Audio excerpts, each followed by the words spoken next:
Channel food and beyond. ഇപ്പോൾ ഈ March April മാസങ്ങൾ എല്ലാ ക്ഷേത്രങ്ങളിലും ഉത്സവം അരങ്ങേറുന്ന സമയമാണ്. കേരളത്തിൽ അങ്ങോളം ഇങ്ങോളമുള്ള എല്ലാ ക്ഷേത്രങ്ങളിലും ഉത്സവത്തിൻ്റെ സീസണാണിത്. പ്രശസ്തമായ ഗുരുവായൂർ ശ്രീകൃഷ്ണ ക്ഷേത്രത്തെക്കുറിച്ച് അറിയാത്തവർ വളരെ ചുരുക്കമായിരിക്കും. എന്നാൽ ഇങ്ങ് കണ്ണൂർ ജില്ലയിൽ നോർത്ത് ഗുരുവായൂർ എന്ന പേരിൽ അറിയപ്പെടുന്ന പ്രശസ്തമായൊരു ശ്രീകൃഷ്ണ ക്ഷേത്രമുണ്ട്. അറിയാമോ?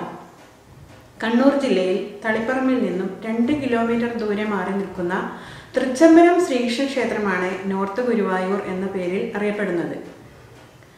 കംസവധത്തിന് ശേഷമുള്ള ശ്രീകൃഷ്ണനെയാണ് ഇവിടെ പ്രതിഷ്ഠിച്ചിരിക്കുന്നത്. അപ്പോൾ ഈ തൃച്ചംബരം ശ്രീകൃഷ്ണ ക്ഷേത്രത്തിലും ഇപ്പോൾ ഉത്സവം നടക്കുകയാണ്. മാർച്ച് 6 കൊടിയേറ്റത്തോടു കൂടിയാണ് ഇവിടുത്തെ ഉത്സവം ആരംഭിക്കുന്നത്. മാർച്ച് 20 കൂടിപ്പിരിയൽ എന്ന ചടങ്ങോടുകൂടി ഉത്സവം അവസാനിപ്പിക്കുകയും ചെയ്യുന്നു. അപ്പോൾ ഉത്സവം നടക്കുന്നത് പുലർച്ചെ പൂക്കോത്തുനട എന്ന ഒരു തെരുവിൽ വെച്ചാണ്. ആ ഉത്സവം കാണാനല്ല ഞാനിപ്പോൾ പോകുന്നത്, സന്ധ്യക്കുള്ള ദീപാരാധന തൊഴാനാണ്. അപ്പോൾ ദീപാരാധനയെക്കുറിച്ചും ഈ ശ്രീകൃഷ്ണ ക്ഷേത്രത്തോടനുബന്ധിച്ച് 3 അമ്പലങ്ങൾ വേറെയുമുണ്ട്. ഒന്ന് അയ്യപ്പസ്വാമിയുടെ ക്ഷേത്രം, പിന്നീട് ശിവന്റെ അമ്പലം, പിന്നീട് ദുർഗാദേവി. ഈ 3 അമ്പലങ്ങളും ശ്രീകൃഷ്ണ ക്ഷേത്രവും ഒന്നിച്ചുള്ള ഒരു കോംപ്ലക്സാണിത്. അപ്പോൾ അവിടുത്തെ ദീപാരാധനയെക്കുറിച്ചും ക്ഷേത്രത്തിൻ്റെ ഐതിഹ്യത്തെക്കുറിച്ചും അവിടുത്തെ ഉത്സവത്തിനെ കുറിച്ചും ഒക്കെ നിങ്ങളുമായി സംവദിക്കാനാണ് ഞാനിന്ന് വന്നിട്ടുള്ളത്. അപ്പോൾ നമുക്ക് പോവാം. കണ്ണൂർ ജില്ലയിൽ തളിപ്പറമ്പ് ടൗണിൽ നിന്നും 2 കിലോമീറ്റർ മാറിയാണ് ഈ ടെമ്പിൾ സ്ഥിതി ചെയ്യുന്നത്. തൃച്ചംബരം ക്ഷേത്രം പണ്ടൊരു വനപ്രദേശമായിരുന്നത്രേ. പേര് ശംബരവനം എന്നായിരുന്നു. ശംബരൻ എന്ന അതിദിവ്യനായ മഹർഷി ഏറെക്കാലം ഇവിടെ തപസ്സനുഷ്ഠിച്ചിരുന്നു. ശ്രീ ശംബര മഹർഷിയിൽ നിന്നും ഈ സ്ഥലത്തിന് ശ്രീ ശംബരപുരം എന്ന പേര് ലഭിച്ചു. കാലാന്തരത്തിൽ ശ്രീ ശംബരപുരം ലോപിച്ച് തൃച്ചംബരവുമായി. കംസവധത്തിന് ശേഷമുള്ള ശ്രീകൃഷ്ണനാണ് ഇവിടുത്തെ പ്രതിഷ്ഠ. രൗദ്രരൂപത്തിലുള്ള ശ്രീകൃഷ്ണനാണ് ഇവിടെ കാണാൻ കഴിയുക. ഗുരുവായൂർ ശ്രീകൃഷ്ണ ക്ഷേത്രത്തിന് തുല്യ പ്രാധാന്യമാണ് തൃച്ചംബരം ശ്രീകൃഷ്ണ ക്ഷേത്രത്തിനും കൊടുത്തിട്ടുള്ളത്. വടക്ക് ഗുരുവായൂർ എന്ന പേരിലാണ് ഈ ക്ഷേത്രം അറിയപ്പെടുന്നത്.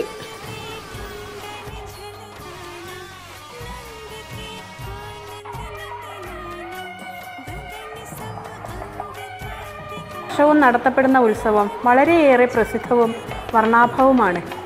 അർദ്ധരാത്രിക്ക് ശേഷം തുടങ്ങുന്ന ഉത്സവം മലയാള മാസം കുംഭം 22 അതായത് മാർച്ച് 6 തുടങ്ങുന്നു. അന്ന് കൊടിയേറ്റത്തോടെയാണ് ഉത്സവത്തിന് ആരംഭം കുറിക്കുന്നത്.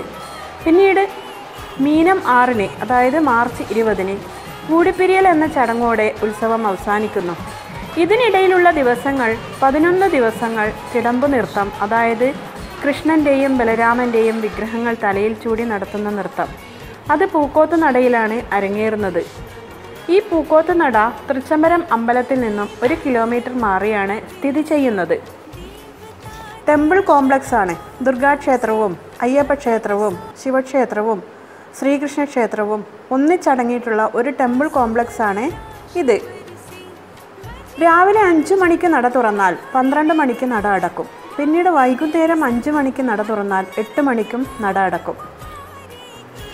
അമ്പലത്തിൽ 2 കസ്റ്റംസ് പരിപാലിക്കപ്പെടേണ്ടതായിട്ടുണ്ട്. അതിലൊന്നാമത്തേത് രാവിലെ നട തുറന്നാൽ വേഗം തന്നെ നിവേദ്യം കൃഷ്ണന് നൽകണം എന്നുള്ളതാണ്. അതിൻ്റെ ഐതിഹ്യം പറയുന്നത് ഇങ്ങനെയാണ്. ശ്രീകൃഷ്ണൻ കംസനെ വധിച്ചതിന് ശേഷം അമ്മ ദേവകിയുടെ അടുത്തെത്തുകയും ഭക്ഷണത്തിന് വേണ്ടി ചോദിക്കുകയും ചെയ്തു അത്രേ. കംസവധം കഴിഞ്ഞ് കൃഷ്ണൻ വളരെ വിശന്നാണ് അമ്മയുടെ അടുത്തെത്തിയത്. ഈ ഓർമ്മയിലാണ് രാവിലെ നട തുറന്നാലുടൻ നിവേദ്യം സമർപ്പിക്കുന്നത്.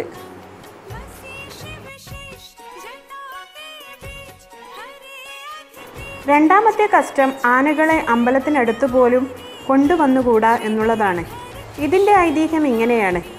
കംസവധത്തിനായി കൃഷ്ണനും സഹോദരനായ ബലരാമനും കംസ രാജധാനിയിലേക്ക് എത്തിച്ചേർന്നപ്പോൾ രാജാവിൻ്റെ റോയൽ എലിഫൻ്റായ കുവളയപിത 2 പേരെയും തടഞ്ഞു നിർത്തി. ഇതിൽ കുപിതനായ ശ്രീകൃഷ്ണനെ ആനകളോട് ശത്രുത ആയെന്നാണ് സങ്കല്പം. പക്ഷേ മറ്റു ശ്രീകൃഷ്ണ ക്ഷേത്രങ്ങളിലെല്ലാം ആനകൾക്ക് വളരെ പ്രാധാന്യമാണ് നൽകിയിട്ടുള്ളത്. കംസവധത്തിന് ശേഷമുള്ള കൃഷ്ണ പ്രതിഷ്ഠ ആയതുകൊണ്ടാണ് ഇവിടം അത് നിഷിദ്ധമായിട്ടുള്ളത്. ആദ്യ ദിവസം ഉത്സവം കൊടിയേറുന്നു. ആദ്യ ദിവസമായ കൊടിയേറ്റ ദിവസം കൃഷ്ണൻ്റെ ജ്യേഷ്ഠ സഹോദരനായ ബലരാമൻ്റെ വിഗ്രഹം അടുത്ത അമ്പലമായ ധർമ്മകുളത്തു നിന്നും എഴുന്നള്ളിച്ചു കൊണ്ടുവരുന്നു. ഉത്സവ ദിവസങ്ങളിൽ ശ്രീകൃഷ്ണൻ്റെയും ബലരാമൻ്റെയും വിഗ്രഹങ്ങൾ തലയിൽ ചൂടി മതപരമായ ആചാര അനുഷ്ഠാനങ്ങളോടെ പൂക്കോത്ത് നടയിൽ നൃത്തം വയ്ക്കുന്നു. തിടമ്പു നൃത്തം എന്നാണിതറിയപ്പെടുന്നത്.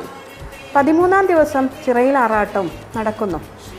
അവസാനമായി ഹൃദയത്തെ സ്പർശിക്കുന്ന കൂടിപ്പിരിയൽ ചടങ്ങോടെ, അതായത് ശ്രീകൃഷ്ണ ബലരാമന്മാർ പിരിയുന്ന ചടങ്ങ്, ഉത്സവം സമാപിക്കുകയും ചെയ്യുന്നു. ഈ ചടങ്ങിൽ പെരുവഴിയിൽ രണ്ടുപേരും നൃത്തം വെച്ച് ആസ്വദിക്കുകയും പാലമൃതേറ്റിയ കുടം കണ്ടതോടെ ശ്രീകൃഷ്ണൻ തൃച്ചംബരം ക്ഷേത്രത്തിലേക്ക് തിരിഞ്ഞോടുകയും ബലരാമൻ തൻ്റെ ആവാസമായ ധർമ്മകുളം ക്ഷേത്രത്തിലേക്ക് തിരിച്ചു പോവുകയും ചെയ്യുന്നുവെന്നാണ് ഐതിഹ്യം.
തൃച്ചംബരം ശ്രീകൃഷ്ണ ക്ഷേത്രത്തെക്കുറിച്ചിട്ടുള്ള ഐതിഹ്യങ്ങളും അവിടുത്തെ ഉത്സവത്തിൻ്റെ കാഴ്ചകളും ഉത്സവത്തെക്കുറിച്ചുള്ള വിവരണങ്ങളുമൊക്കെ നിങ്ങൾക്ക് ഇഷ്ടപ്പെട്ടെന്ന് കരുതുന്നു.